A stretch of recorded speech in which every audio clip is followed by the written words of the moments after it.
આણંદ જિલ્લાની 111 ઉમરેઠ વિધાનસભા બેઠકની પેટા ચૂંટણી આગામી 23મી એપ્રિલ 2026ના રોજ યોજાનાર છે. આ ચૂંટણીમાં લોકશાહીના પાયા સમાન મતદારો, ખાસ કરીને મહિલાઓ પોતાના મતાધિકારનો ઉપયોગ કરે તે હેતુથી સ્વીપ કાર્યક્રમ હેઠળ વ્યાપક જનજાગૃતિ અભિયાન હાથ ધરવામાં આવ્યું છે. આ અભિયાનના ભાગરૂપે આણંદ જિલ્લા પંચાયતના આરોગ્ય વિભાગ દ્વારા ઉમરેઠ વિધાનસભા મત વિસ્તારમાં વિવિધ પ્રવૃત્તિઓનું આયોજન કરવામાં આવ્યું હતું.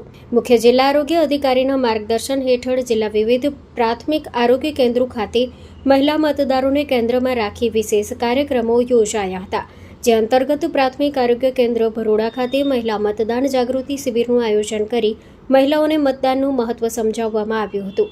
આ ઉપરાંત સુંદલપુરા પ્રાથમિક આરોગ્ય કેન્દ્ર ખાતે મહિલાઓ દ્વારા વિશાળ મતદાતા જાગૃતિ રેલી યોજવામાં આવી હતી, જેમાં બેનરો દ્વારા ગામના તમામ મતદારોને 23મી એપ્રિલે મતદાન કરવા પ્રેરિત કરાયા હતા.